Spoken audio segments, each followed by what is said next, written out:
আমার বন্ধু মহা মাগি ভাই মাগি খোর ইয়ো চুদুর বুদুর not condom this is for Bangla rapper hi আব্বা আব্বা আজকে আমি মালকে নিয়ে নাং করতে যাবো তাই আমার কিছু টাকা লাগবে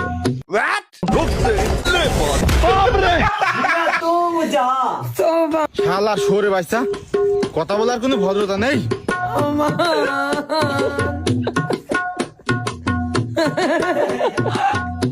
वाह क्या लड़का है। আসসালামু আলাইকুম আব্বা জান। ওয়ালাইকুম। আপনার হবু বৌমা আজকে আমার সাথে ঘুরতে যেতে চেয়েছে তাই কিছু টাকা লাগবে আব্বা জান। पकड़ ले पहन के लौड़े